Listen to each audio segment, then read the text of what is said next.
Hola, buenas tardes. Gracias por entrar. Por favor, si puede, compartan. Gracias.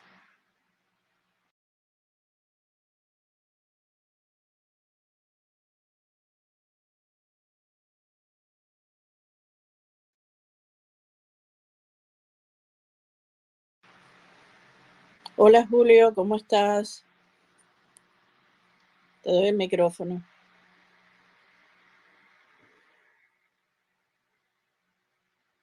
Ya te pasé el micrófono, Julio. Mira a ver si puedes hablar. ¿Cómo estás?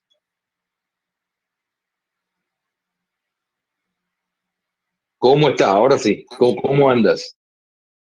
Muy bien, muchas No, gracias. Muchas gracias por estar. no, gracias a ti, Vamos a gracias a esperar. ti. Claro. Bueno, ya están entrando. Espero que por favor compartan para que el space tenga más amplitud, llegue a más personas. Es un honor invitar a Julio M. Schilling hoy a esta conversación en la que podrán participar todos. Es para comentar sobre todo, bueno, algunas noticias, novedades, pero también su libro que yo he puesto durante todo este tiempo. He hecho varios live también sobre el libro de Democratización en Cuba, un manual conciso.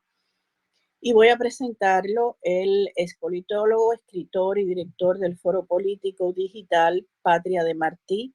Tiene una maestría en Ciencias Políticas de la Universidad Internacional de la Florida, de Miami, y es miembro de la Asociación Norteamericana de Ciencias Políticas, la Asociación Internacional de Ciencias Políticas y el Pen Club de Escritores Cubanos en el Exilio. Recuerden, yo les voy a dar el micrófono. Recuerden subir la manito para pedir la palabra.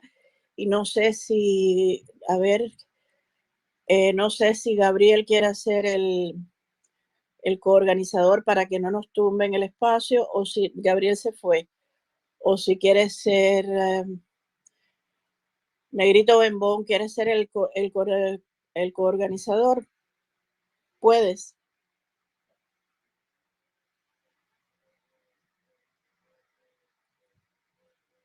Les he pasado un micrófono para si quieren hablar. Ahora mismo estoy trabajando.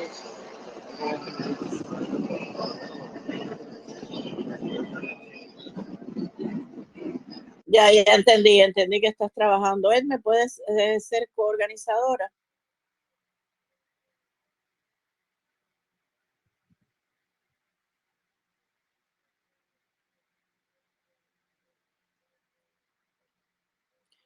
Bueno, vamos a empezar. Ya yo presenté a Julio. Si alguien no que entre después quiere tener más información sobre él, pues yo daré la información.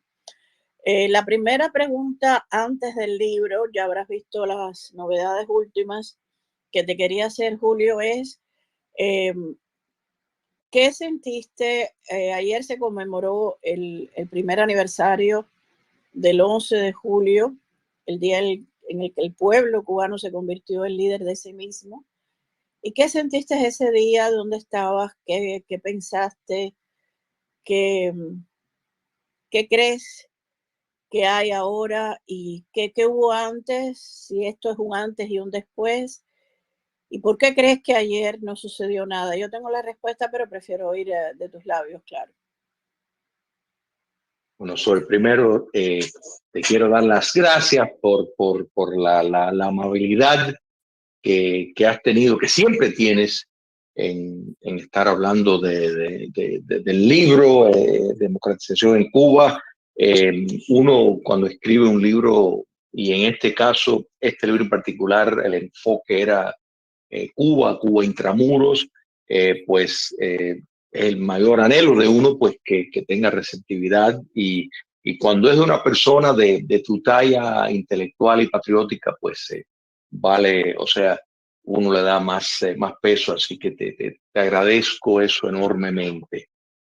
Eh, Mira, te voy a contestar dónde yo estaba y esto veo que la persona no está acá, así que lo puedo Lo puedo decir, un amigo mío que el domingo me llamó bien temprano, yo no contesté, me dejó un mensaje que no podía creer lo que estaba pasando, que todo Cuba estaba en la calle. Yo te voy a decir, mi reacción fue, este hombre, o sea, parece que estaba tomado ayer y está totalmente fuera de su base. Yo dije, ¿de qué está hablando este hombre? Y después, al revisar el Twitter, pues estoy viendo lo que ya se hizo viral a través de todo el globo, de lo que estaba ocurriendo a través de Cuba y realmente no lo podía creer porque uno siempre ha escuchado que el pueblo de Cuba no tenía niveles de concienciación política, que solamente le interesaba mejoras materiales, salir para afuera y todo este tipo de argumentos que buscan las personas que en gran medida pues, quieren el acercamiento con la dictadura castrista.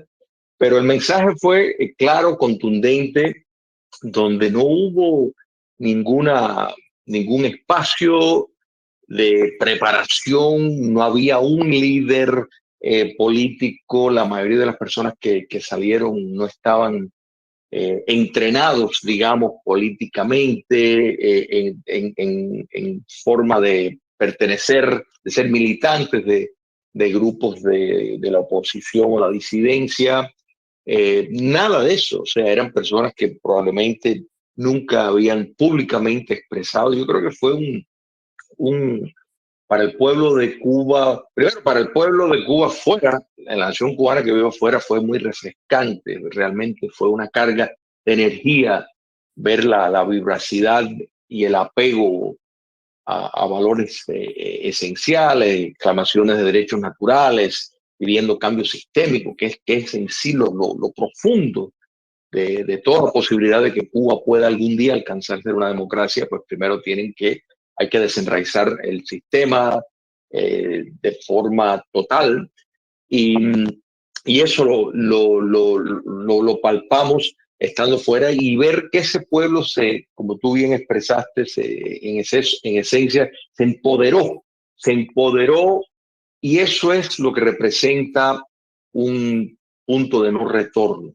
O sea, más allá del terrorismo de Estado a gran escala, de toda la barbaridad que estamos viendo que se está ejecutando, más allá de la clara trama del castrocomunismo, como fue la preparación de personas que dentro de, por ejemplo, el 15 de noviembre, pues fueron instrumentos del castrocomunismo para desinflar esa corriente, esa efervescencia, esa llama, momentáneamente solamente neutralizarla, declamas de libertad, después el acuerdo con Nicaragua para la salida hacia la frontera del sur de los Estados Unidos, promover el éxodo, que siempre ha funcionado bien, pactaron con México, con el presidente amigo de la dictadura castrista, para que no pues, molestara mucho a los cubanos en su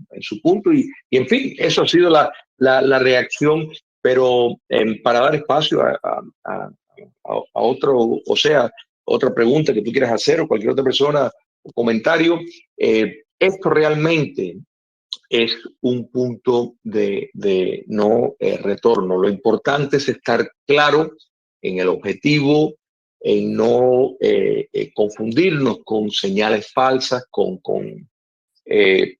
posturas que no van a llegar a nada, solo servirían para consolidar más la dictadura, que sí está en un estado bastante crítico. Reprimir cuesta y cuesta mucho dinero. O sea, el caos que hay económico en Cuba, caos económico y moral, no es solo porque los Castros están y la élite que está en el poder dictatorial están pues saqueando a Cuba. No es solo eso, es que hay un costo extraordinario en reprimir. Por eso es tan importante negarle todos los recursos para eso.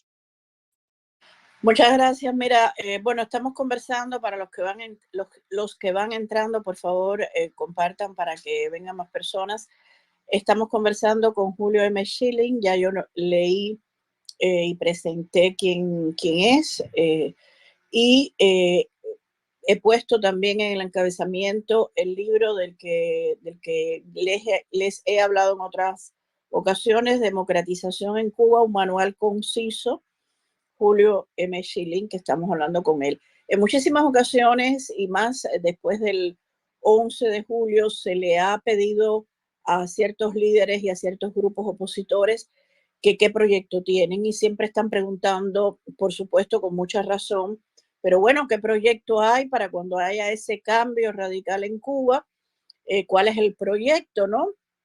Y hay gente que habla, por supuesto, de múltiples formas de transición. Yo creo que siempre lo he dicho, que este libro, Democratización en Cuba, un manual conciso, es precisamente el manual que, pese a su brevedad, tiene muchísimo para sacar. Ahí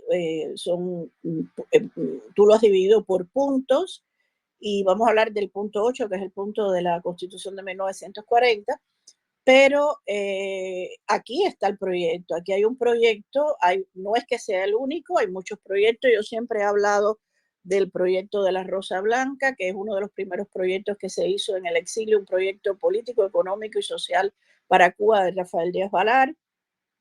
Están el proyecto del Movimiento Cristiano Liberación, el proyecto de Fantu, el proyecto del Movimiento Republicano Libertario Martiano que yo creé, y hay otros proyectos. No voy a hablar y mencionar todos aquí, me disculpan si no lo hago, pero lo que te quería preguntar, tú que más bien eres un estudioso, un investigador, un escritor, periodista, tienes esa página extraordinaria de Patria de Martí, ¿qué te llevó? ¿Qué te condujo a escribir este libro, que es verdaderamente un manual para conseguir lograr lo que muchísima gente piensa que no se podrá lograr nunca, ¿no?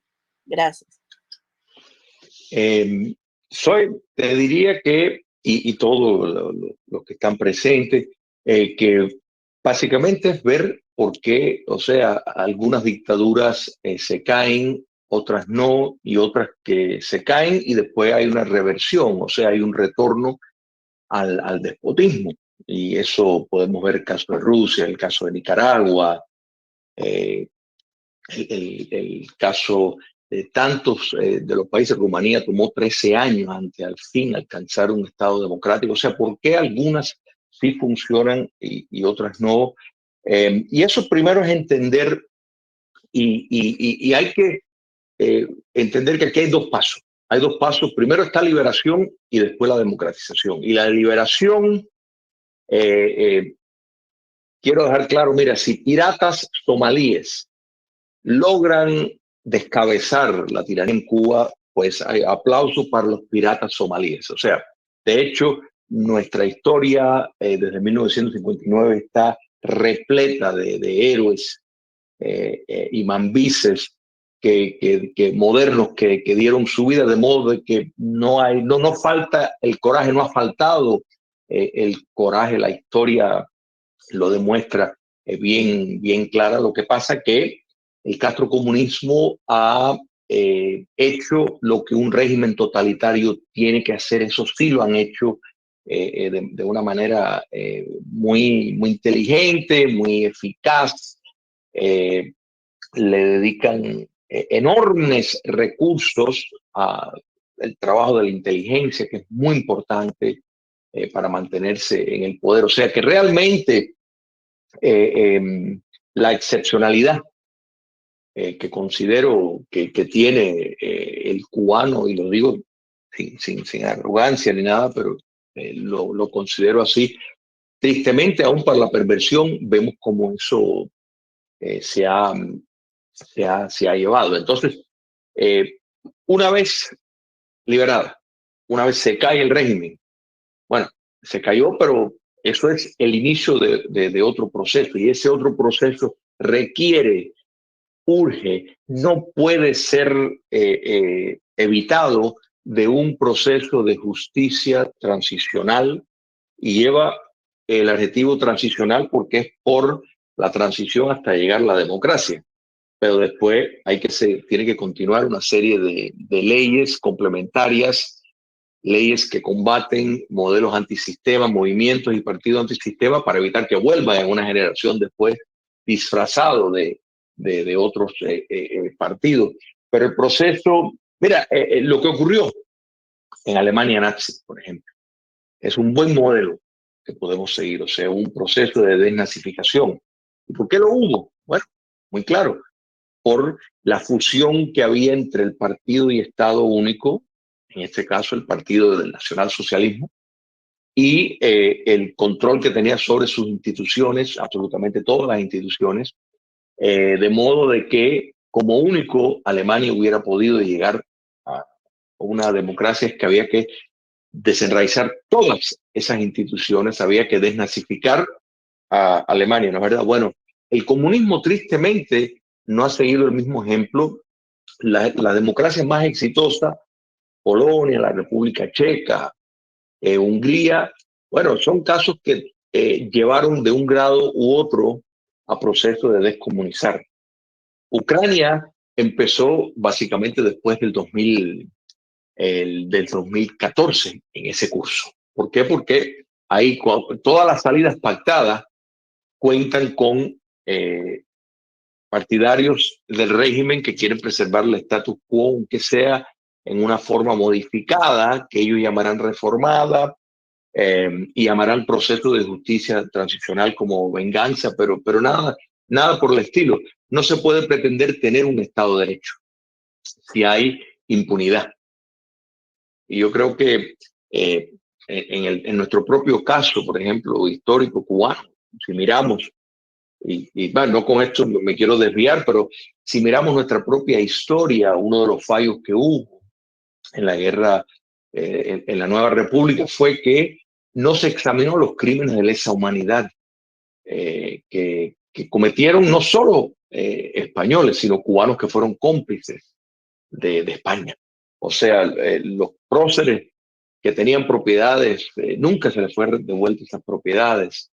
Sin embargo, los que estuvieron allegados a España no solo conservaron sus propiedades, sino muchos compraron y adquirieron fortunas gracias a las propiedades de los mambises. Entonces, todas estas cosas, cuando uno examina el pasado, y tal vez esa es la respuesta más corta, mi querida amiga Zoe, en lo que me llevó a delinear cada uno de los puntos, es en examinar los ejemplos que han funcionado, que han desembocado en democracias exitosas y las que no han funcionado, qué es lo que hizo uno y qué es lo que no hizo la otra.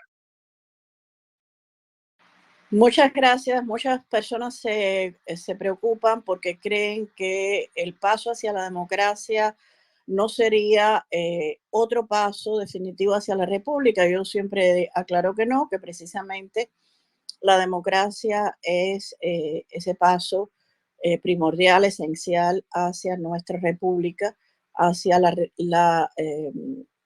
restablecimiento de nuestra república a través de la Constitución de 1940, que tú le haces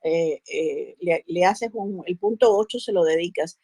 Quiero saludar a todos los que están aquí, que por favor recuerden, si van a hacer alguna pregunta, levanten la mano. Ya yo les he dado micrófono a algunos ya tienen el libro porque me han mandado por privado, me han mandado que les ha llegado el libro con la foto. Muchas gracias por comprar el libro y también por pedirlo. Los que están en Cuba, que saben que tienen prioridad, y Julio les ha dado esa prioridad con mucha generosidad. Quiero saludar especialmente a un gran amigo que acaba de entrar, un gran amigo de Cuba, que ha sido durante 3 años, fue ministro plenipotenciario en Cuba, ayudó muchísimo a los cubanos. Pedro von Eycken, él acaba de publicar un libro que se llama Testigo de una revolución traicionada. Yo estuve con él presentando ese libro en Argentina. Es un libro que también les recomiendo mucho. Gracias, Pedro, por estar aquí. Todo el que quiera hablar, pues tiene la palabra. Le paso la palabra a Ramiro. ¿Cómo estás, Ramiro? Muy buenas tardes a todos. Zoe, muchas gracias por la invitación a este space que creo firmemente que es un va a ser muy provechoso para todos los que vamos a poder aprender de las buenas palabras del señor Julio Schilling, que le agradezco que haya podido aceptar la invitación a estar aquí contigo y con nosotros también. Yo quería preguntar, ya después, cuando tú des el dato, ¿dónde puedo obtener el libro y comprarlo? Comprar el libro. Y tocar un punto de que el señor Schilling para mí tocó algo bien importante, porque yo he visto que muchas veces en la oposición cubana o la disidencia cubana, a veces se toca puntos de transición que son light, que son como que esa transición después puede conllevar a Cuba a otro proceso que caiga en estas ideas socialistas que nos van a mantener en el mismo ciclo vicioso, que es lo que yo creo. Y usted tocó el punto de transiciones que nos pueden servir a nosotros, a la libertad de Cuba, como esa transición en Alemania, ¿no? De acabar con o de proscribir al nazismo, y también en Polonia y en la República Checa. Yo en muchos space a veces he hablado de esos temas porque de cierta forma yo creo que tenemos que darle un poco de radicalidad a esa transición o libertad de Cuba. Para mí, para mi entender, es lo que yo creo. Para que tengamos una república que sea fructuosa, que sea beneficiosa para todos los cubanos. Y que, por supuesto, proscribamos el comunismo que nos ha hecho tantos años. Hemos sufrido demasiado, yo creo. No podemos dejarle ningún espacio a que se vuelva a envenenar y se vuelva a destruir una república de Cuba en libertad. Muchas gracias. Y nada, espero en cuanto me dé la información, poder comprar el libro y estudiarlo y analizarlo. Y muchas gracias, señor Julio, que yo sé que usted hace unas conferencias muy fabulosas, que me comprometo a participar en una de esas conferencias en cuanto usted las dé. Muchas gracias. Gracias a ti, Ramiro. Mira, el libro está en Amazon, se llama Democratización en Cuba, un manual conciso. Julio M. Schilling, y te puedes poner también en contacto con Julio. También yo lo he puesto en varias ocasiones en sobepost.com y ahí pueden encontrar el enlace directo. El punto 1 de este libro, que está dividido, como ya dije antes, por puntos, precisamente se llama Justicia Transicional. Bueno, Julio, te doy la palabra. Gracias. No, cómo no. Gracias, Zoe. Y gracias, Ramiro, por tus observaciones y tu posición. Y concuerdo con todo lo que has dicho. Porque, mira, primero tenemos que entender que la idea de un sistema de autogobierno, un gobierno consensuado, o sea, una democracia, que es un sistema político, no es un sistema económico. Hay que estar claro, o sea, no tiene nada que ver con la economía ni la repartición de nada. Podemos estar a favor o en contra de darle al Estado un papel mayor en cuanto a la intervención en la economía, la distribución de riqueza, magnífico. Todo dentro de un régimen democrático, todo eso es válido. Pero es un sistema político y es una isla chiquitica en el gran mar de despotismo a través de la historia. Entonces, la democracia no es un pacto de suicidio. O sea, no quiere decir que todas las opiniones y todo el mundo puede participar, porque decir eso es decir que todo el mundo puede entrar en tu casa, a un Jack the Ripper, a un asesino en serie. No, ¿verdad? Porque si uno no lo va a dejar a un asesino en serie, dejar en nuestra casa, al menos, ¿sabes?, conscientemente de que es un asesino en serie, ¿por qué entonces vamos a dejar movimientos antisistemas? Y cuando digo antisistema, me refiero a movimientos que si llegan al poder, pues destruyen y buscan el cambio sistémico. Es la destrucción de precisamente el sistema que los ayudó a llegar al poder. Entonces, la democracia no contempla eso. O sea, repito, dentro del marco la gran carpa de todos los que están dispuestos a regirse por las reglas del juego, no hay ningún problema. Pero ya cuando se está conspirando utilizando las reglas del juego, ya eso no se puede permitir, si no el sistema democrático no resulta. Y hay personas bien intencionadas dentro del movimiento de la oposición y la disidencia que piensan que, bueno, que es mejor no hablar de nada del pasado y olvidarlo como si fuera una amnesia y simplemente mirar hacia el futuro. Pero eso es un grave error, porque precisamente la justicia requiere un examen del pasado. Es obligatorio. Hay que examinar el pasado tenebroso. Hay que responsabilizar a los que cometieron crímenes. No se puede, o sea, pasar por alto crímenes que se cometieron. Y con esa responsabilización de esos que cometieron los crímenes, pues es que llega la justicia. Hay que reconocer a las víctimas y tiene que haber una campaña permanente. Justicia transicional es el proceso de llevar ante la justicia, pero no solo eso, sino de buscar precisamente un examen forénsico de las personas, las instituciones que tuvieron que ver con este proceso. Mira, cuando miramos a Alemania nazi, porque esto es muy importante y a mí me encanta el ejemplo de Alemania nazi, una cuarta parte de la población de Alemania tuvo que comparecer delante de los tribunales. Una cuarta parte. Sin embargo, solo el 0.005% fue a la cárcel responsabilizado con crímenes relevantes.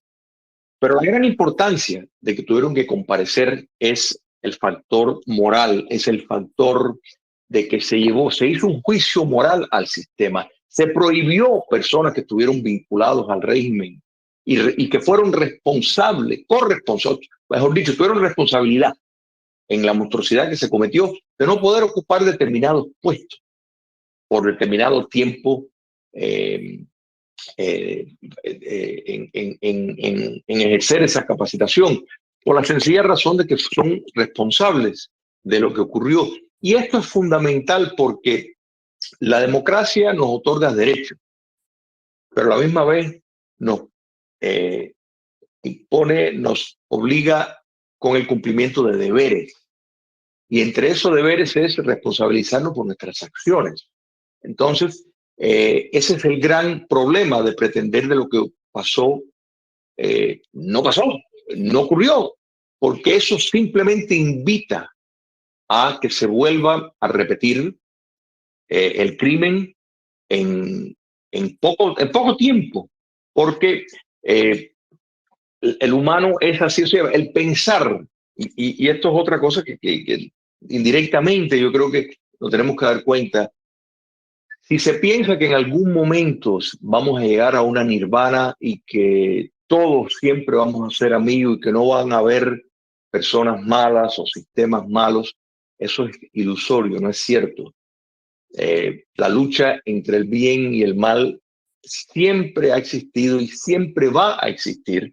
Entonces hay que buscar los sistemas de que nos pueden mantener con la mayor libertad posible, pero con la seguridad de que ese sistema puede perdurar. Entonces hay que tener un balance y tener mucho recelo de quienes pueden tener una posición de autoridad por el cual pueden causar la aniquilación de ese sistema. Entonces la justicia transicional es fundamental para transitar, para llegar a la democracia. No es que te conviertas en democracia el día siguiente. Y si no hay justicia transicional, si no se examina el pasado y se responsabiliza a los criminales y se reconoce y se indemniza a las víctimas, y esa indemnización no tiene que ser necesariamente monetaria, pero se tiene que haber un proceso donde esas personas, y aquí no estoy hablando de, digamos, una comisión de la verdad donde simplemente vas y dices, bueno, yo pido perdón por lo que hice y me fui. No. Eso no es así. Tiene que haber un proceso jurídico de exámenes del crimen, porque todo esto sirve para la memoria histórica. Y la memoria histórica, eso sí es algo que es permanente de no solo enseñarse en los colegios, sino formar parte de la cultura en formación de museos, en formación de campañas, de constantemente reforzar lo que pasó para poder tener una ciudadanía que esté preparada para vivir un sistema de autogobierno. Si no, corre el riesgo, de nuevo, que un demagogo en poco tiempo llega al poder nuevamente. Gracias. Vamos a estar una hora, como ya dije, o quizás una hora y un poco más, según Julio, pero por favor no sean tímidos, levanten la mano. Tienen seguramente preguntas que hacer los que han leído el libro, y los que no, bueno, pues cualquier otra pregunta con relación al tema, que es democratización en Cuba, un manual conciso. Y le doy la palabra a Alex. Gracias. Hola Zoe, hola a todos. Hola Julio. Bueno, te cuento que me identifiqué muy rápido con tu libro. Lo leí en apenas, yo creo que no llegó a hora y media. Es bien conciso, es bien resumido, pero es una lectura que me fue muy fácil porque me identificó muchísimo, ¿no? con las cosas que escribiste. Y realmente creo que es como dice Zoe, una guía más para que hay que conocer, porque hoy tenemos procesos de transición escritos como según tenemos organizaciones de sobra, vaya, podría decir yo, pero pocos creo yo que se entran a discutir, y menos con el autor, como es en este caso contigo, ¿no? Que creo que es muy beneficioso eso, ¿no? Yo más que acotar nada, pues lógicamente es tu pensamiento y lo creo muy, muy en concordancia con mis ideas, pero sí tengo algo que me choca y quería preguntarte, porque haces mucho énfasis en la palabra democracia, ¿no? En la democratización, lógicamente, empezando el título, pero no deja de ser un manual de transición, y propiamente una transición sea consensuada o impuesta, no es democrática propiamente, ¿no? Porque es un periodo muy corto en el cual ya sean tecnócratas o tiranos que se estén posicionando en el poder, pues entonces la democracia no entra a jugar en nada, y hasta no sea después que ya empiece a aplicarse el proceso lógico, ¿no? De funcionamiento normal de un país en el cual entre, que ojalá y fuera el democrático o el republicano. Entonces, yo sí creo muy importante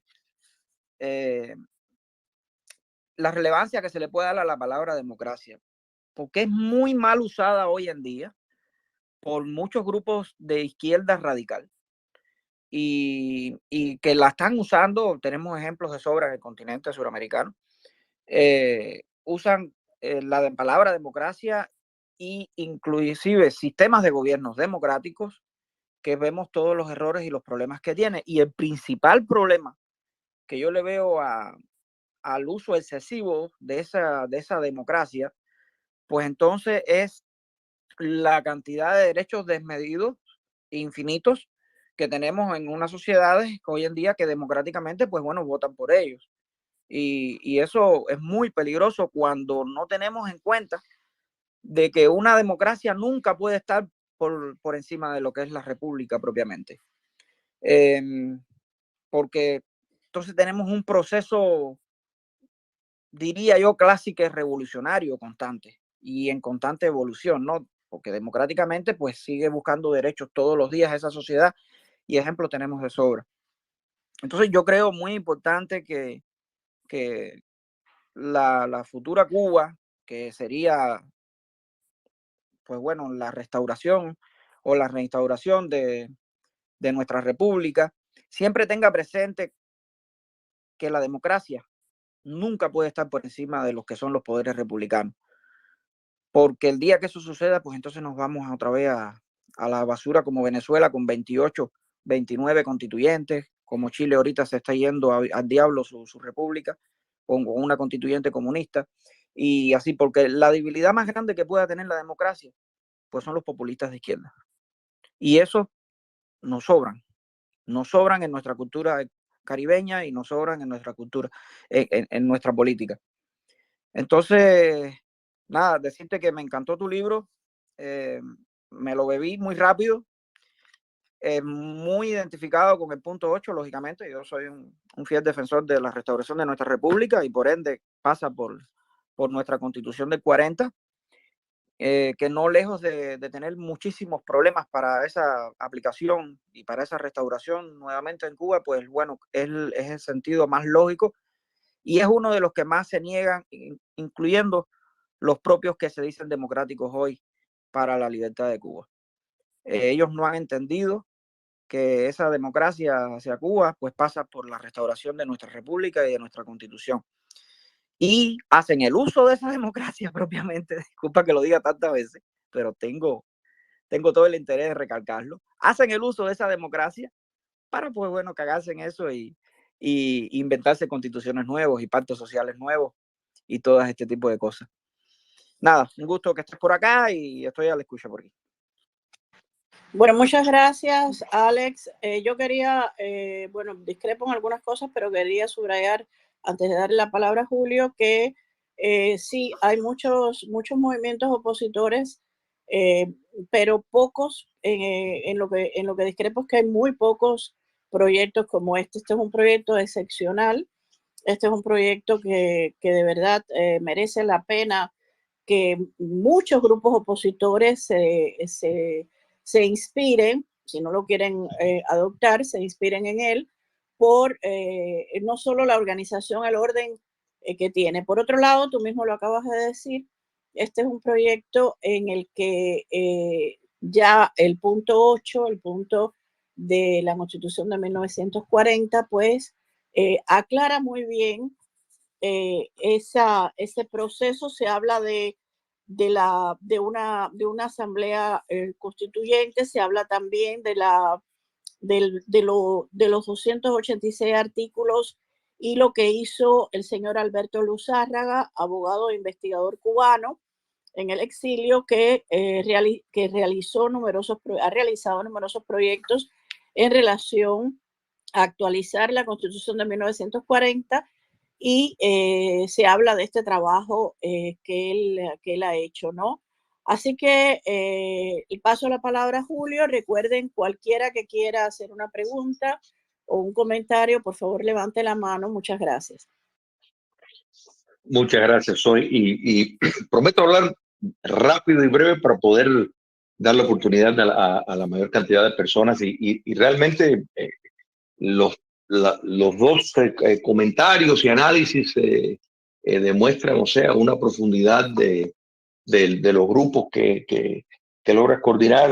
Soy, te felicito por eso. Y quiero también dejarles saber que las personas, por ejemplo, que entran en Patria de Martí, y esto se hizo precisamente para facilitar a las personas que están en Cuba, pero, o sea, si lo quieren hacer, lo pueden hacer.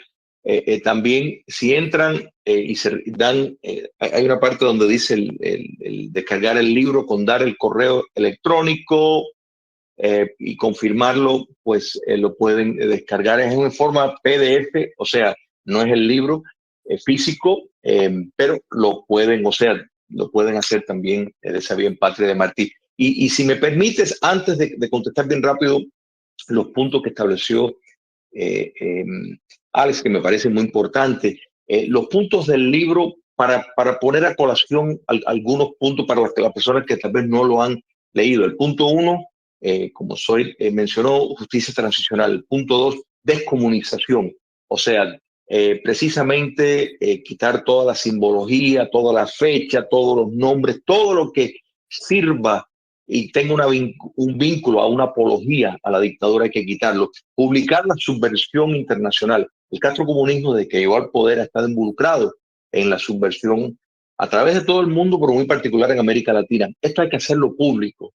Hay que abrir archivos para que precisamente se sepa todo el papel que jugó Cuba comunista en la subversión a través del mundo, y cualquier gobierno que quiera pedir una extradición de un criminal que está en Cuba, si la ley cubana pues lo considera válido, pues esa persona debería de ser extraditada.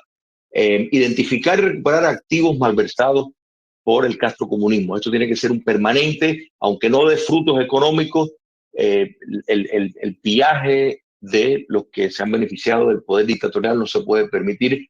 El punto 5, multar empresas cómplices y violadores de derechos laborales. Esto ocurrió también en Alemania nazi, hay que recordar. Empresas que colaboraron con el régimen nacional socialista fueron multados y sus ejecutivos tuvieron que responder ante la justicia. Repudiar la deuda castrista es el punto 7. La deuda castrista no tiene por qué ser reconocida. Allá los que se confiaron en ello. Y salté el punto 6, las propiedades confiscadas o traficadas. Este es un punto que hay que enfrentar. No se puede dar licencia al robo en masa. No hay tiempo para entrar en todos los detalles. Ahí en el libro trato de tocar los diferentes sistemas, modelos, mecanismos que se pudieran utilizar. El punto 8 de la Constitución, el de 1940, es nuestra última Constitución democrática.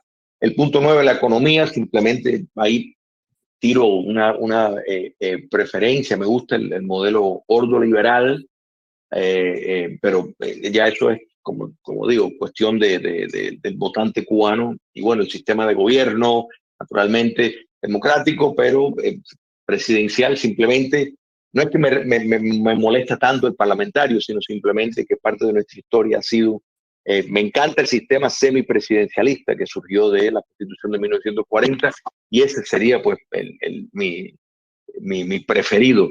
Pero el punto de Alexander, mira, primero los nombres. Recuerde que la izquierda radical siempre va a buscar, se roban todo y también se quieren robar los nombres. Yo creo que eso no lo podemos permitir. La democracia es un modo de ejercer el poder político. O sea, quiere decir que eso incluso conlleva ya una serie de precondiciones, como libertad, como determinado acceso a, de forma igualitaria en cuanto a posturas de cómo gobernar un país. O sea, no se puede ser castigado por expresar una opinión política. O sea, una serie de garantías que precondicionan la existencia de una democracia. Y la transición sí efectivamente es dirigida, o sea, transición democrática. Recuerda que la definición de democracia incluye el principio sacrosanto del derecho de rebelión. ¿Qué quiero decir con esto? Que las fuerzas que no están en el gobierno, porque es verdad, las transiciones, pues por la entidad que está gobernando en ese momento es quien la va a dirigir.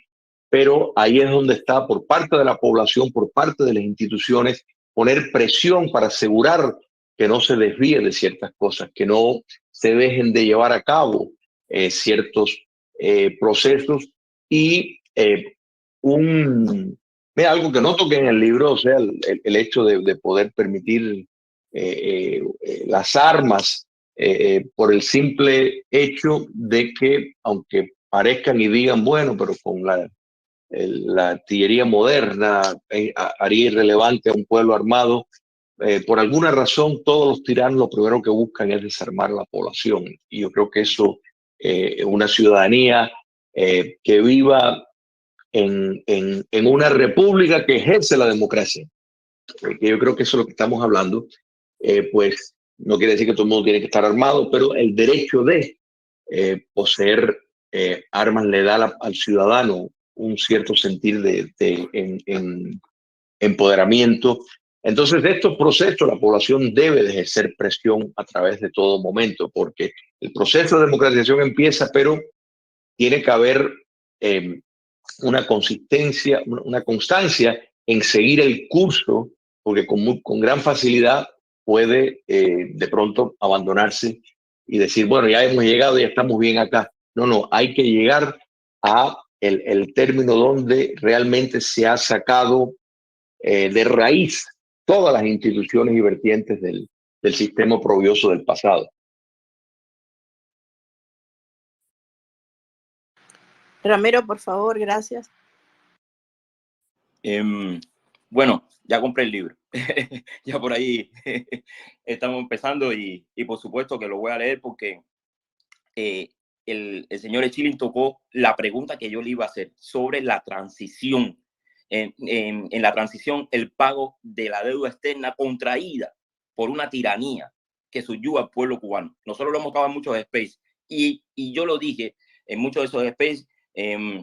Por supuesto, defendí mi criterio de que nosotros como pueblo, el pueblo cubano, ya después en libertad, no tenía que responderles a esas organizaciones internacionales o acreedores internacionales que ellos fueron los que sustentaron de una forma u otra a esa tiranía que subyugó a ese pueblo, que ha evitado que el pueblo cubano logre su libertad. ¿Por qué yo después voy a querer respetar a una ley internacional, a lo mejor, de cierta forma, por algún organismo creado, que no ha sido tampoco ese organismo una herramienta para prevenir de que esa dictadura, esa tiranía, siga subyugando al pueblo cubano? No tenía lógica si además lo está contrayendo con otro gobierno, no que es libre. Entonces, ese punto yo lo voy a estudiar también mucho mejor porque nosotros en otros especies hemos tocado otros países cuando han salido de dictadura o que cuando han cambiado de gobierno, cómo han pagado la deuda externa, a lo mejor con el Club de París o con el Fondo Monetario Internacional, que por supuesto la dictadura no está dentro de ese mismo fondo. A lo mejor puede ser que esté buscando crédito, pero mayoritariamente su búsqueda de crédito, que es a base de ser parásito, lo está buscando ahora mismo con el gobierno de Biden, con el gobierno de los Estados Unidos, que lo está sustentando de una forma u otra. Y ese era un punto que cuando usted ahora mismo lo tocó, yo dije, estamos en la misma página, porque no tiene sentido que lo paguemos. No tiene sentido que respetemos a aquellos que no nos han respetado, que han sido cómplices de que esa dictadura haya podido mantenerse en ese poder y que haya tratado al cubano como si fuera un esclavo. Es como que nos diéramos latigazos. Es como si nos convirtiéramos en los haitianos cuando llegó la revolución en Haití, que le estuvieron por no sé cuántos años pagándole a Francia una deuda que realmente cuando uno lo estudia no tiene sentido. Si tú te liberaste de ese yugo, ¿por qué tú le vas a pagar a aquel que te estaba colonizando? ¿No? Tocando ese punto. Y es lo mismo que pasaría. Ellos están trabajando o están en contubernio con esta tiranía que ha explotado al pueblo cubano y al país, que lo está vendiendo por pedazos. El que quiera cobrar esa deuda, que se lo pide entonces a los Castro, a la fortuna de los Castro, no a nosotros, no al pueblo cubano, que quiere ser libre, que quiere desarrollarse, que quiere ser próspero. Y además, que no esa deuda no sea un límite a esa libertad. Y eso es lo que yo siempre he expuesto. Ese es el criterio. Y no es una pataleta. Yo no creo que sea una pataleta. No creo que sea un infantilismo. Es ser realista y ser pragmático. Cuando uno va a una tabla de negociaciones, tiene que ponerse los pantalones también. Y ese gobierno que sea transicional o de transición, tiene que ponerse los pantalones para exigirle a aquellos que ahora sí quieren coger de pastel, ahora que somos libres, que quieran otra vez evitar de que nos desarrollemos en libertad. Eso es lo que yo creo. Eso es lo que yo creo y eso es lo que defiendo. Y me gustó mucho que usted haya tocado ese punto. Y creo que se debe estudiar bastante, porque aquellos grupos aquí en el exilio, yo creo que no tocan ese punto. Porque yo creo que muchos van a estar de acuerdo en que al pueblo cubano se le aplique una medida de quererle exigir de que pague una deuda que nosotros no la adquirimos. Que nosotros no la adquirimos, porque a mí cuando yo tenía los zapatos, no es que no quiero ponerme ese ejemplo, sino que en general al cubano que tenía el zapato roto o el que no tenía medicinas, tú no le puedes exigir ahora que te pague algo que él no fue quien lo contrajo. Quien lo contrajo fue una dictadura que se impuso con el poder, con el fuego. ¿Entiendes? Eso es lo que pienso yo. Muchas gracias por dejarme tener esta charla. Gracias, Ramiro. Mira, voy a hacer una acotación para pasar la palabra en el orden. Vuelvo a lo de Alex, que me interesa mucho, y vuelvo a los conceptos esenciales y quizás breves, ¿no? Que es democracia, es el poder la toma del poder por el pueblo, república es el poder, el mando por la ley, Y yo creo que en el caso de Cuba, tal como está en el libro de Julio M. Schilling, es precisamente, como dije antes, no sé si Alex ya estaba aquí, ese orden, ¿no? Si Julio quiere hablar de eso, y después la otra cosa es que en los puntos del Movimiento Republicano Libertario Martiano, movimientomartiano.com, en la parte de la economía yo he puesto y lo hemos discutido en grupos de las voces delegadas del movimiento, que todas las personas que han hecho, las empresas que han hecho negocios con el régimen, de la única forma que podrían seguir con sus negocios en Cuba en el futuro sería pagando aquellas personas primero que trabajaron en esas empresas como esclavos, indemnizarlos, y de otra manera indemnizar también, esa manera habría que buscarla, al pueblo cubano en general, a Cuba, ¿no? Y sería la única manera, creo yo, que podríamos ser justos y que no haya un fuerte golpetazo también a la economía, porque lo que hay que también priorizar, entre otras cosas, es la economía, ¿no? Así que, Julio, si quieres intervenir, y después creo que le toca a, no sé si a Ana o a Habana.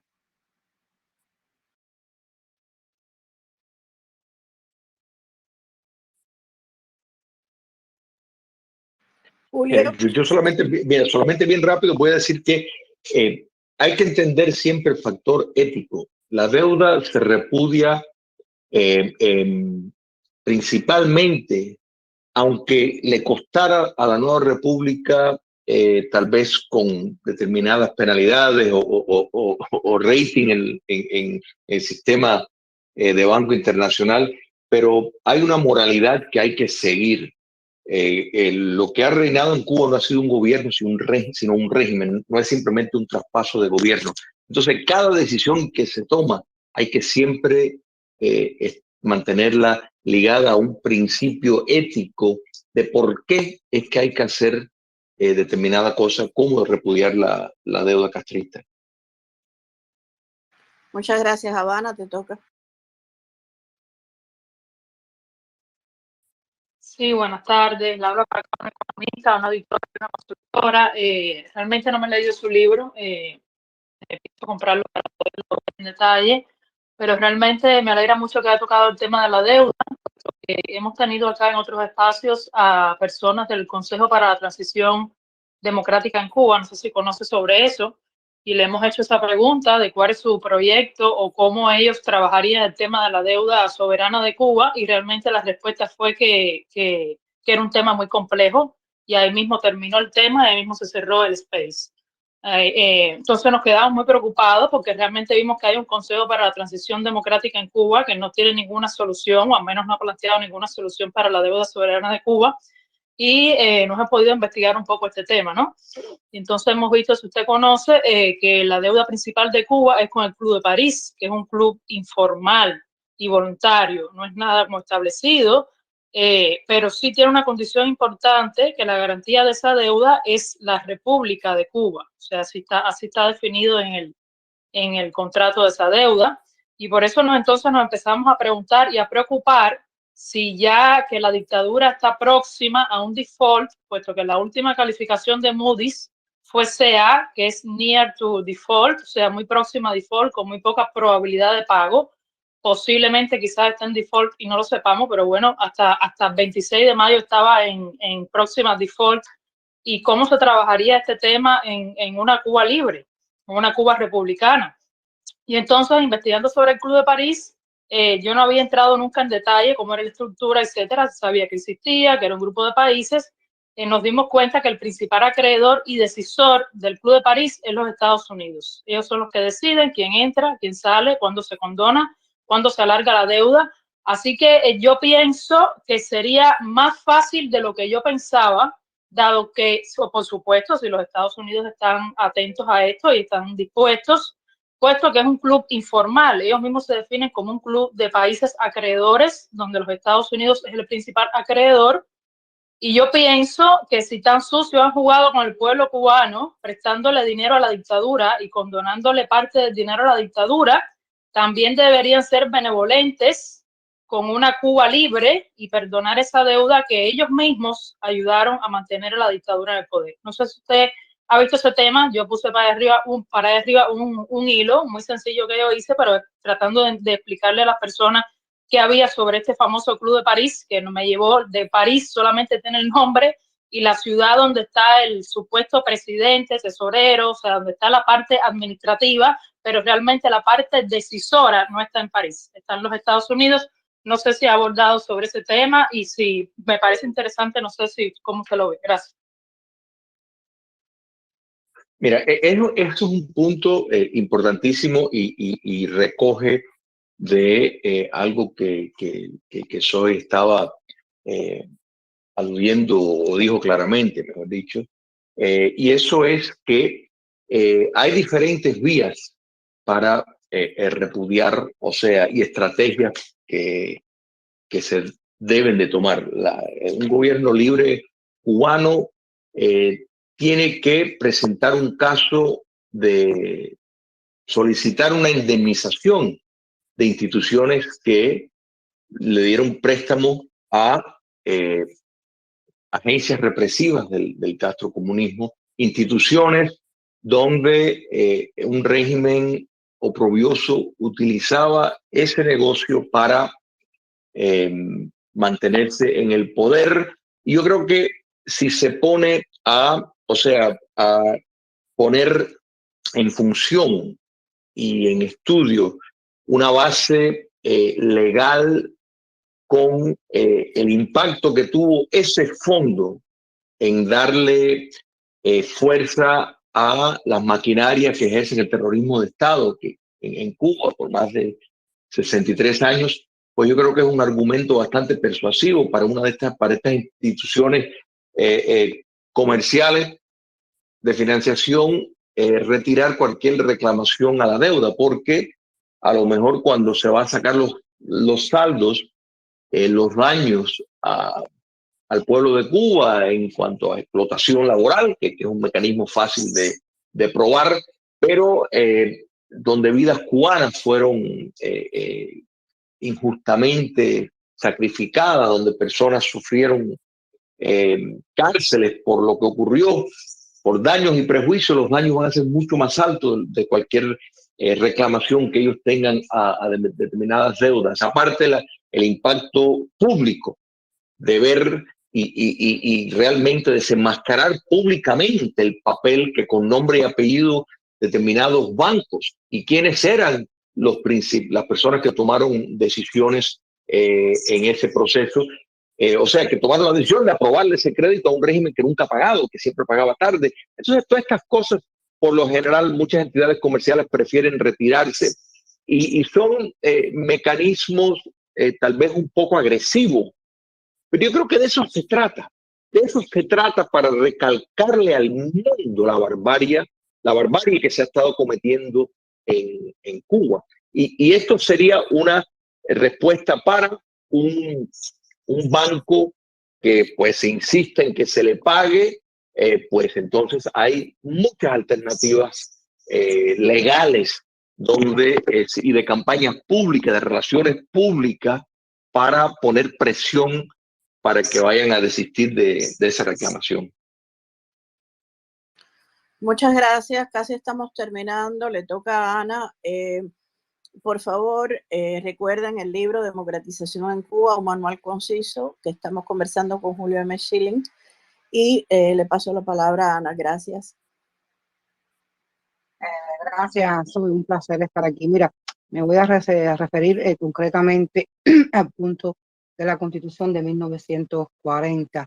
Hay muchísimos cubanos, tanto dentro y fuera de la isla, que ya entienden la idea, apoyan la reinstauración de la Constitución de 1940, hecho que además en algún momento determinado va a obligar a muchas personas que están hablando de política de Cuba de hablar o entender este punto. Ahora, ¿qué es lo que me preocupa a mí?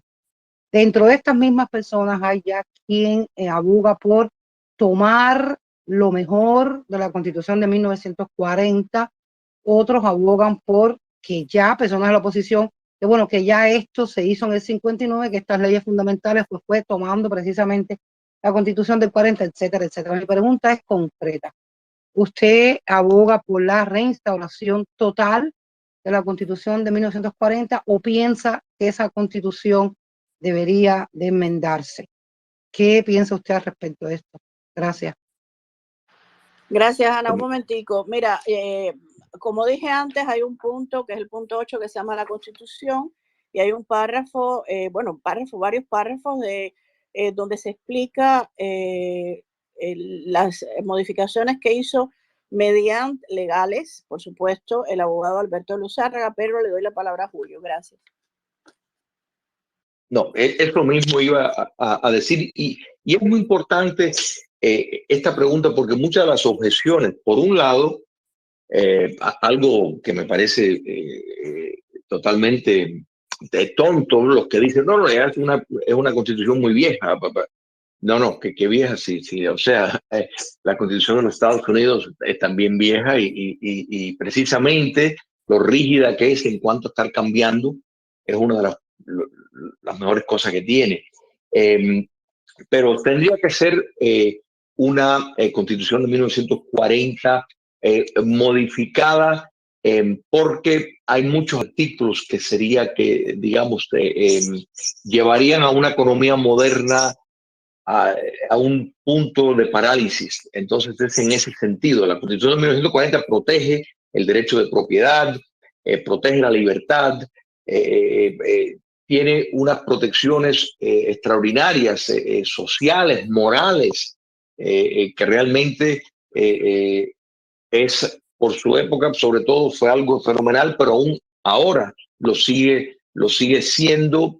Sin embargo, en ciertos artículos en cuanto a particularidades de echarle a una empresa determinadas cargas en el manejo de sus negocios, pues sería difícil atraer, no solo atraer inversión a Cuba, sino facilitarle a los propios cubanos emprendedores, los verdaderos emprendedores, no los pseudo emprendedores que en gran medida están ligados al poder político en Cuba ahora para precisamente dar la imagen de que hay emprendedores que no estén de alguna forma u otra, como mínimo, sumiso y domesticado al poder político. Pero sí, habría que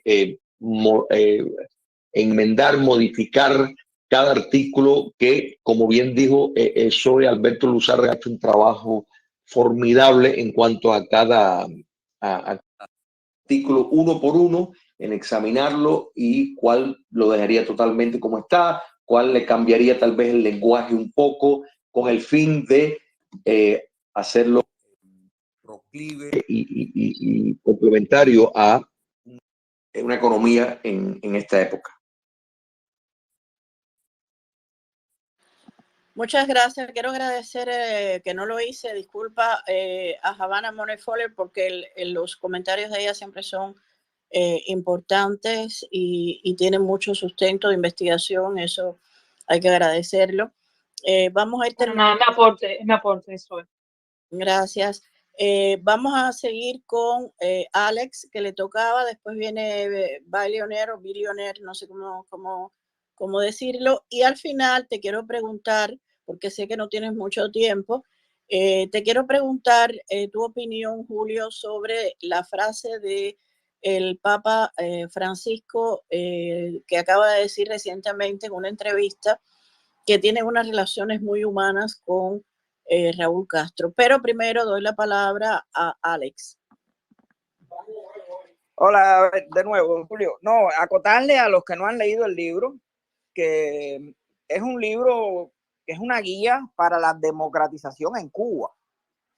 Por ende, pasa por la transición, toca ese punto de la transición, tan necesario, lógicamente, y ahí está el punto número 1, y otros puntos más que tocan lo que es la transición dentro de Cuba, pero el libro específicamente es una guía para una futura democratización en Cuba. Así que no trata estrictamente, a los que no lo han leído, y tal vez sus preguntas hayan ido un poco hacia ese punto, propiamente de una transición. Sí toca el primer punto, súper importantísimo, lo que es una justicia transicional, que si no se hace bien, como muy bien él dice ahí, pues bueno, pueden suceder las cosas que han pasado en otros países. Yo pondría un ejemplo muy reciente que tenemos ahorita, que no fue propiamente eso, pero se relaciona mucho. Ahí tenemos un acuerdo de paz en Colombia, que vemos el desastre que fue y lo que está provocando hoy en día. Entonces tenemos muchos ejemplos a los cuales apoyarnos, más recientes, más antiguos, como él bien decía, la transición y la justicia transicional propiamente en Alemania y el traqueteo con el nazismo y todas estas cosas, pero quería solo acotar eso. Es propiamente un manual para la democratización de Cuba, no solo para su transición. Entonces les recomiendo que lo lean, es un libro que se va muy rápido la lectura y más nosotros que nos identificamos con muchísimos de esos puntos. Y nada, por ahí es un gusto, Julio. Bueno, si quieres hacer algún comentario, Julio, si no, le paso la palabra a Billionaire, pero antes a ti, por si quieres hacer un comentario. No, mira, realmente lo importante, mira, cuando cae el comunismo soviético se le dio una enorme prioridad al sistema económico. O sea, toda la concentración fue en el sistema económico y pues Rusia llevó a cabo la mayor privatización en la historia de la humanidad. Sin embargo, ¿quiénes fueron lo que, privatización entre comillas, quiénes fueron los que se beneficiaron de esa privatización? Los que estaban en el poder, que utilizaron los recursos del Estado, crédito del Estado, acceso a mercados, comprando con precios subsidiados. Muchos de ellos eran gerentes de empresas que lograron comprar esas propias empresas o desmantelarlas, empresas que eran del gobierno, y de modo de que lo que se estableció fue una clase oligárquica legada al poder, que ha terminado en una cleptocracia, que es lo que hay en Rusia, es lo que hubo al principio en Ucrania hasta el 2014. Entonces, eso es, y si miramos el modelo del castrocomunismo, quisiera transitar a una vertiente como el putinismo, pero reteniendo el factor de ser un régimen totalitario. O sea, no quieren cruzar el puente de un régimen autoritario porque quieren seguir teniendo el entorno social y económico bajo su control completo. Entonces, eso es, o sea, es muy importante, el proceso es tan importante, el camino de la democratización como el proceso de liberación.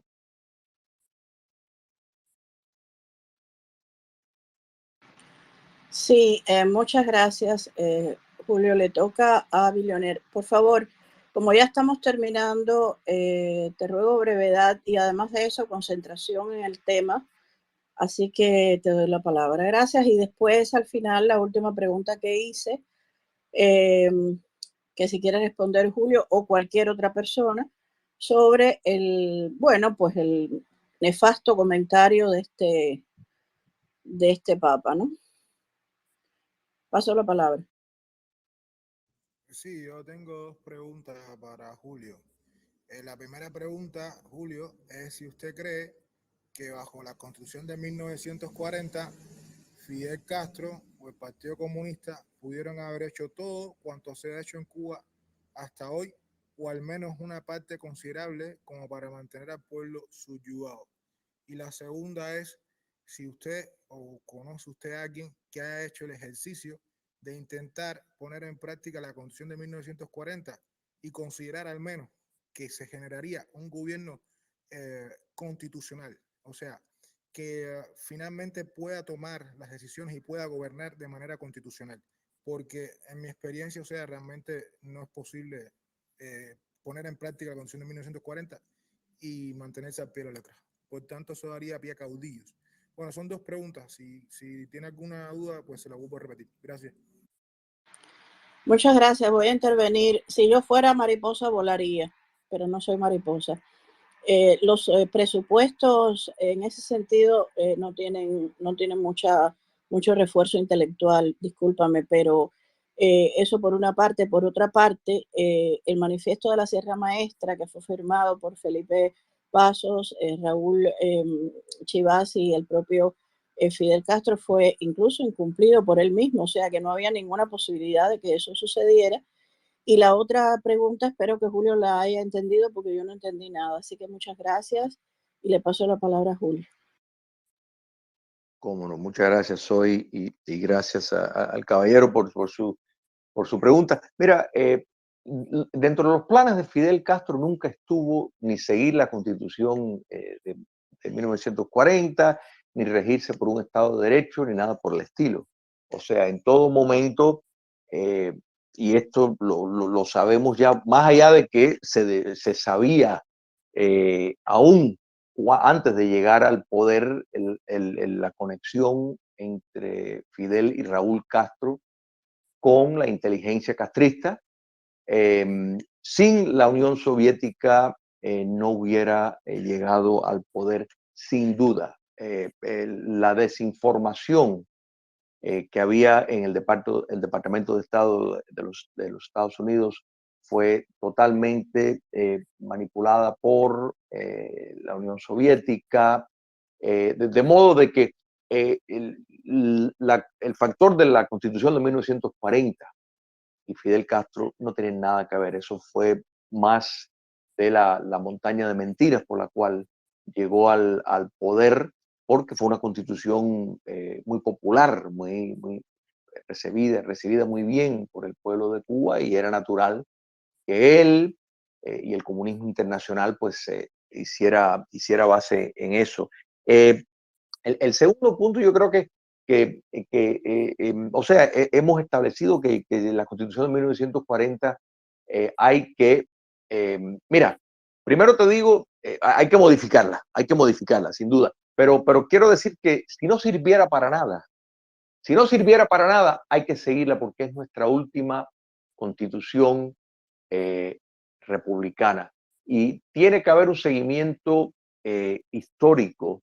El castrocomunismo ha sido una aberración histórica, y eso es importante en todo momento, no verlo como simplemente un periodo más, una continuidad con una variación bastante grande, pero una variación, no, es una aberración histórica que rompió con 500 años de historia, y eso es lo que se recupera una vez que caiga ese régimen, y por eso es que hay que, como punto de partida, iniciar, pero definitivamente modificarla, y tiene todas las protecciones a las libertades esenciales, tiene las provisiones para combatir la corrupción, y está abierta a leyes complementarias para precisamente dar instrumentos específicos al cumplimiento de la Constitución de 1940.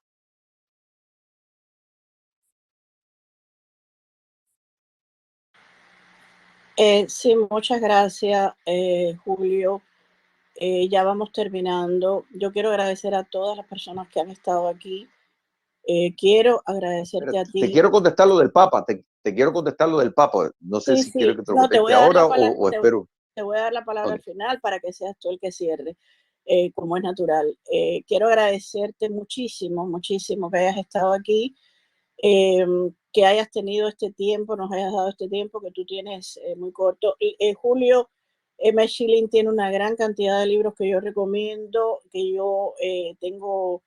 He tenido el placer no solo de leer, sino de estudiar muchísimas veces. Yo creo que los cubanos necesitamos estudiar para estar preparados para ese futuro. Bueno, yo no sé si yo estaré en ese futuro, pero yo tengo mucha confianza y fuerza en los jóvenes cubanos. Sé que hay muchos jóvenes cubanos ávidos de formación, de información, de lectura, y este es uno de los autores cubanos más importantes desde todos los puntos de vista humano, intelectual,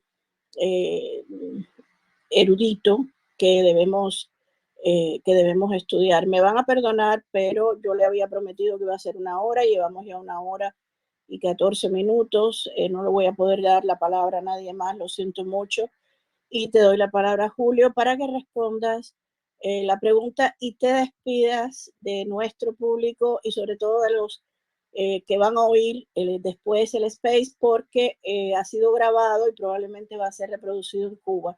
Así que muchísimas gracias a todos. Te doy la palabra. Primero, mi querida amiga, gracias a ti por proporcionar este espacio literalmente, ¿verdad? Space. Y gracias a todos los que están participando. De verdad que uno se deleita con un calibre tan alto y tan lleno de concienciación política y ética en cuanto a la política. De verdad que he disfrutado enormemente este tiempo que hemos pasado y queda a tu disposición, mi querida amiga, para en cualquier momento con mucho gusto hacerlo, a menos periódicamente, porque de verdad que este intercambio es muy saludable y es muy estimulante. En cuanto a Papa Francisco, o sea, Jorge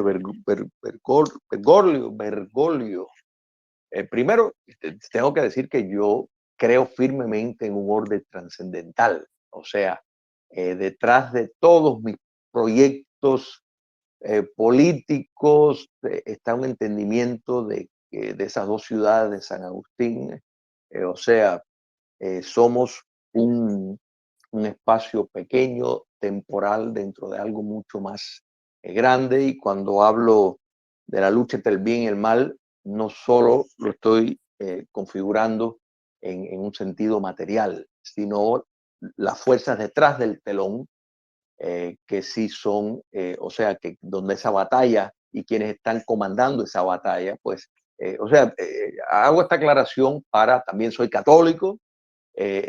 Sin embargo, o sea, eso no quiere decir que los hombres, Dios es perfecto, pero los hombres no.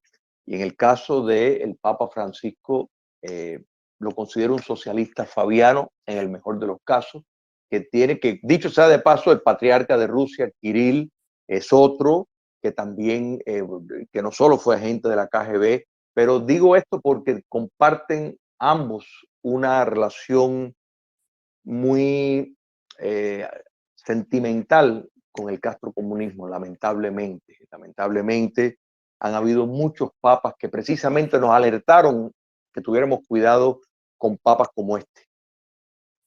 Entonces, yo espero que eso no merme ni interfiera en la relación con Dios, con las Santas Madres y con todo el orden espiritual, la corte espiritual que existe, toda esa jerarquía que es un orden superior de la cual Jorge Bergoglio no tiene nada que ver y está siendo consistente con lo que ha hecho desde que llegó a donde está, y eso es ayudar a los regímenes de izquierda, muy particularmente el castrocomunismo, y criticar y atacar todo lo que tiene que ver con el sistema republicano, con el sistema capitalista y con el orden y las sociedades libres. No hay una vez que no da la nota en algo. Entonces, pues simplemente está reflejando una larga trayectoria, que esto lo vimos desplegar en América Latina a través de precisamente ese llamado a las armas para promover la subversión marxista, los llamados sacerdotes tercermundistas, los que salieron de Medellín en el año 68, o sea, que siguieron una línea revolucionaria para promover el marxismo, utilizando al cristianismo. Bueno, de ahí donde viene el Papa Francisco. Así que no me sorprende para nada. Pienso que está hablando así porque quiere dejar este testimonio antes de partir. Pues nada, muchas gracias. Para adelante, para allá, como decía Julie D. Extrañé tus comentarios. Espero que en otro space con Julio, que espero que no sea el último, podamos oírte, porque yo aprecio mucho los comentarios de Julie D. Y me hubiera gustado, yo sé que ella tiene el libro ya, igual no le ha dado tiempo porque ella tiene mucho trabajo siempre y no le ha dado tiempo a leerlo, pero les agradezco nuevamente. Viva Cuba Libre. Vamos a necesitar de todos ustedes, sobre todo de todos los que tienen esa fuerza de ganas de aprender, de ganas de saber, porque vamos a necesitar de mucho conocimiento y sabiduría. Gracias y para adelante, para allá. Viva Cuba Libre. Los quiero. Besos. Gracias, Julio. Un fuerte abrazo.